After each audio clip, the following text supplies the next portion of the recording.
आप सभी को योगिनी एकादशी की ढेरों शुभकामनाएं।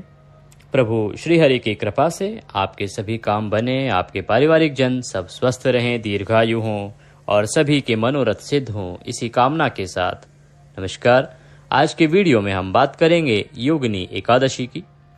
योगिनी एकादशी कब है, पूजा किस प्रकार से करनी चाहिए, शुभ मुहूर्त कब है, पारण के नियम क्या हैं, पारण किस समय आपको करना चाहिए, वो गलतियां जिनको करने से आपको बचना चाहिए, और वो एक उपाय जिसको अगर आप एकादशी के दिन करते हैं तो अवश्य ही भगवान श्री हरि की कृपा से आपकी मनोरथ सिद्ध होते हैं।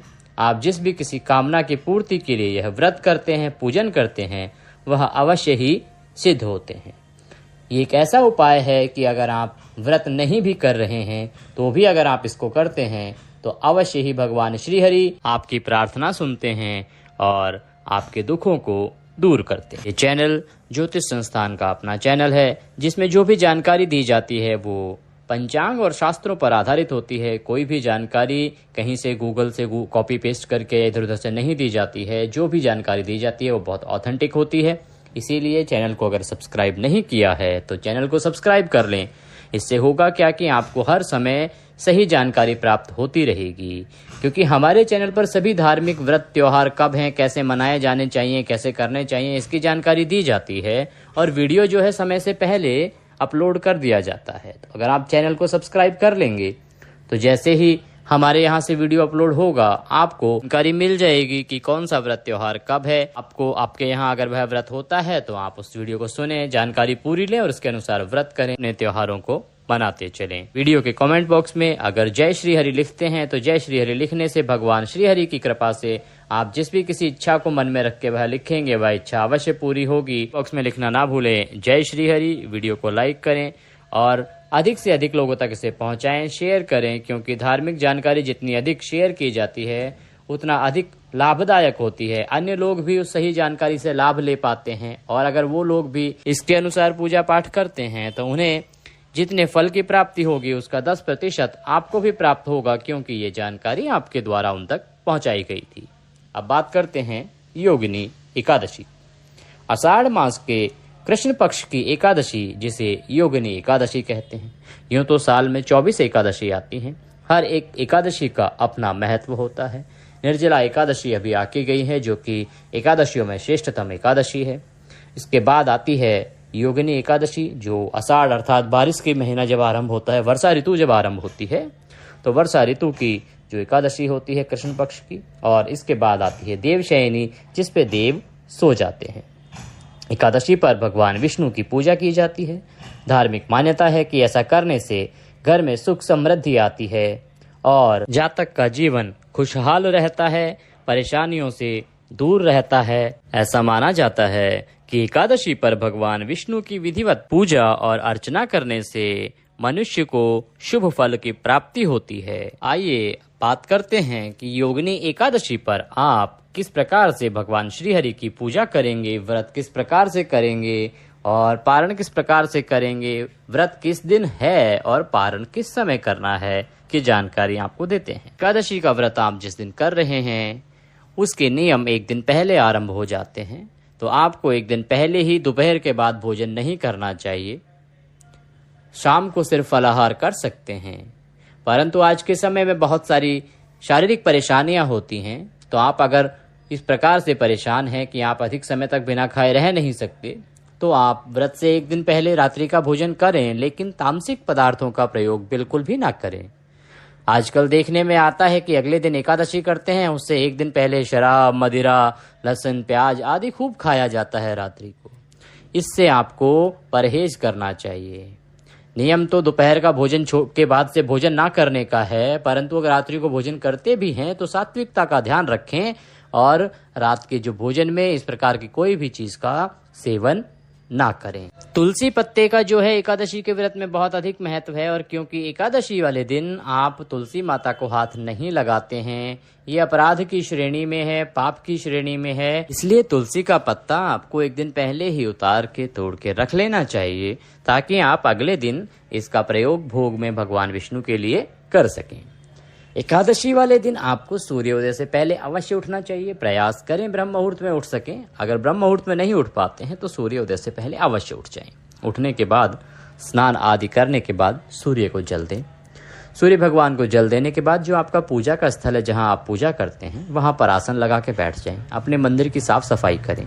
वहां पर अगर भगवान श्री हरि की कोई तस्वीर या प्रतिमा है तो उत्तम है, अगर नहीं है तो भगवान श्री हरि की कोई तस्वीर या प्रतिमा स्थापित करेंगे। स्थापित करने के लिए आप एक चौकी ले सकते हैं। चौकी पर पीला वस्त्र बिछाएं। बिछा के आसन के रूप में खुले पुष्प अर्पित करें और उसके ऊपर भगवान की प्रतिमा या तस्वीर स्थापित करें।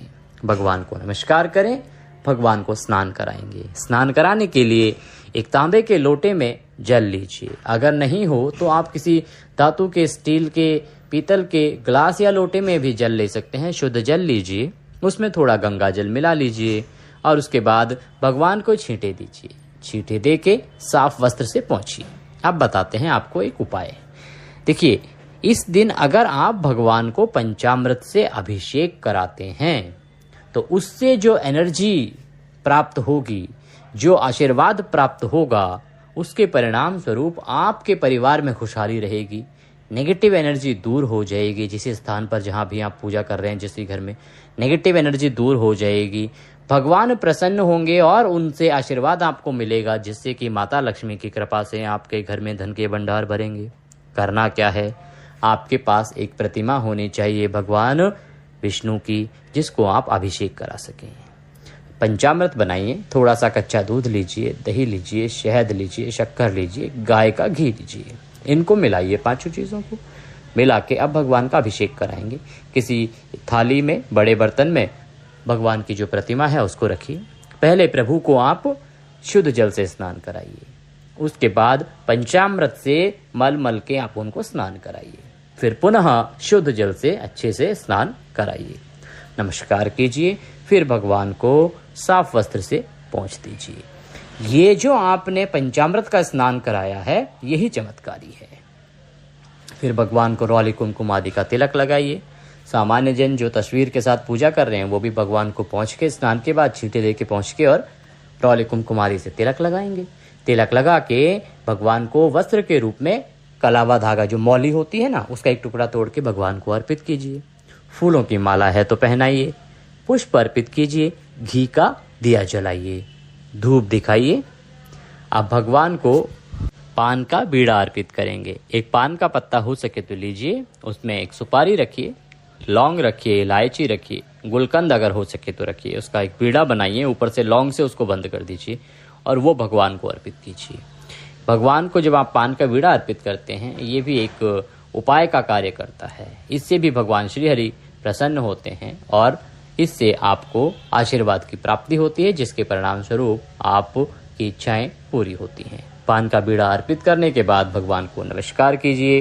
नमस्कार करके ओम नमः भगवते वासुदेवाय मंत्र का 108 बार जाप कीजिए। जब आप भगवान को अभिषेक करा रहे हैं उस समय भी आपको यही मंत्र बोलते रहना है। ओम नमः भगवते वासुदेवाय का एक जाप कीजिए। जाप में एक माला आप कम से कम करें और उसके बाद आप कथा श्रवण करेंगे। योगिनी एकादशी की व्रत कथा अगर आपके पास है तो पढ़िए, अगर नहीं है तो आप हमारे चैनल पर सुन सकते हैं, क्योंकि प्रत्येक एकादशी की कथा हमारे चैनल पर अपलोड की जाती है। चैनल को सब्सक्राइब अवश्य कर लें और उसमें जो बेल आइकन का जो निशान है, घंटे का निशान होता है, उसको दबा दें। तो उससे जैसे ही हम यहाँ अपलोड करेंगे आपको तुरंत वीडियो की जानकारी मिल जाएगी। आप उस कथा को सुने। कथा सुनने के बाद आप भगवान श्री हरि की आरती करेंगे।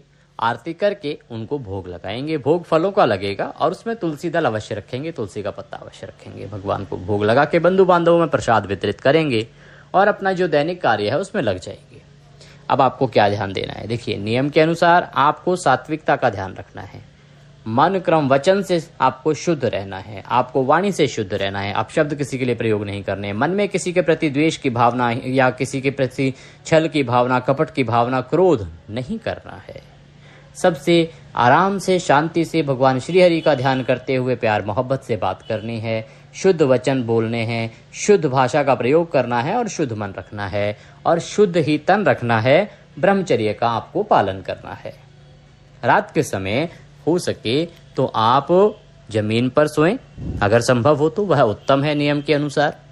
और हो सके तो थोड़ा सा भगवान श्री हरि का नाम जप करें, कीर्तन करें। उसके बाद अगले दिन आप व्रत का पारण करेंगे। पारण और पारण की विधि बताएंगे, पारण का मुहूर्त बताएंगे। इससे पहले जानते हैं अब कि योगिनी एकादशी है कब। देखिए, एकादशी जो तिथि है उसकी शुरुआत हो रही है शुक्रवार को 1 जुलाई को सुबह 10:26 पर और ये समाप्त होगी 2 जुलाई को सुबह 8:42 पर। अब क्योंकि सूर्योदय के अनुसार हम तिथि की गणना करते हैं और द्वादशी युक्त जो व्रत है वो श्रेष्ठ होता है, इसीलिए एकादशी योगिनी एकादशी का व्रत रखेंगे 2 जुलाई को।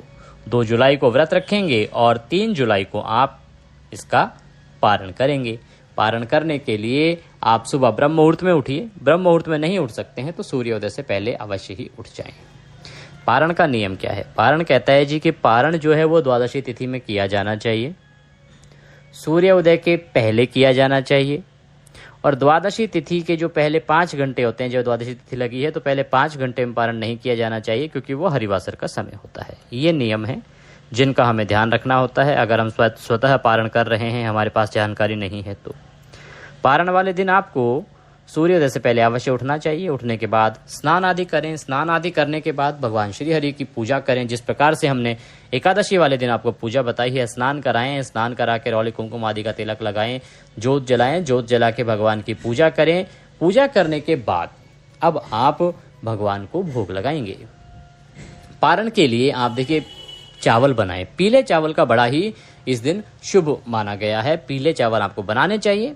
मटर के चावल आप बना सकते हैं या फिर चावल में आप घी बूरे के साथ भोग लगा सकते हैं। कुछ स्थानों पर खीर पूड़ी का भोग लगाया जाता है और कहीं पे फल का भी भोग लगाया जाता है। आपके यहाँ जैसे भी भोग लगता हो आप उस वस्तु का भोग लगा सकते हैं। अगर आपको ज्ञात नहीं है तो आप इसमें से किसी भी चीज जो आपके लिए आसानी से उपलब्ध हो उसका भोग भगवान श्री हरि को लगाएंगे। भोग लगाने के बाद भगवान को नमस्कार करेंगे। नमस्कार करने के बाद भगवान को पुष्पांजलि अर्पित करेंगे और पुष्पांजलि किस प्रकार से? सीधे हाथ में थोड़े से पुष्प ले लीजिए। पुष्प लेके भगवान को स्मरण करते हुए, हे प्रभु, हमने ये जो एकादशी का जो व्रत किया है, योगिनी एकादशी का व्रत पूजन किया है, इसमें कोई गलती, कोई त्रुटि, कोई भूल हमसे हुई हो तो उसे क्षमा करें क्योंकि आप दया सिंधु हैं और हम आपके दर के भिखारी हैं। हे प्रभु, हम अज्ञानी जीव हैं, जैसी बन पड़ी है वैसी सेवा आपकी की है। इसमें कोई भी गलती जाने अनजाने में हमसे हुई हो तो उसे क्षमा करें और दया का आशीर्वाद प्रदान करें। हे प्रभु, सब कुछ आप ही का है, तन मन धन सब आप ही का है, हमारे पास आपको देने के लिए कुछ नहीं है। क्या है? ये पत्र पुष्प की भेंट है, इसे स्वीकार करें। मालती मलका जाति सत्पत्राणि संयुक्तम पुष्पांजलिम मया दत्ता ग्रहणाम परमेश्वर। पत्र पुष्प की भेंट भगवान को चरणों में अर्पित कर दें, भगवान को नमस्कार करें और उसके बाद आप एक ब्राह्मण को भोजन कराएं। हो सके तो आप उनको निमंत्रण दें, घर पे भोजन बनाएं और भोजन बना के उनको भोजन करा के दान दक्षिणा आदि देके विदा करें। अगर आप नहीं करा सकते हैं भोजन तो उसके लिए क्या कर सकते हैं? एक दूध का पैकेट लीजिए, केले या बिस्किट आदि लीजिए, दक्षिणा रखिए और वह किसी मंदिर में ब्राह्मण को दे आइए या आपके यहाँ आसपास कोई ब्राह्मण रहते हैं तो उनको दे दीजिए और उसके बाद घर आके आप अपने व्रत का पारण करेंगे। पारण के समय की जहां तक बात है तो हम आपको बताते हैं कि शुभ समय क्या है।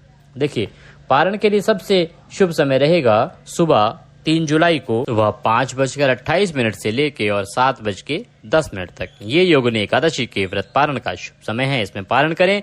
भगवान श्री हरि के आशीर्वाद से आपकी सभी इच्छाएं पूरी हो, यही कामना करते हुए अभी आपसे विदा लेते हैं। वीडियो को लाइक करना ना भूलें।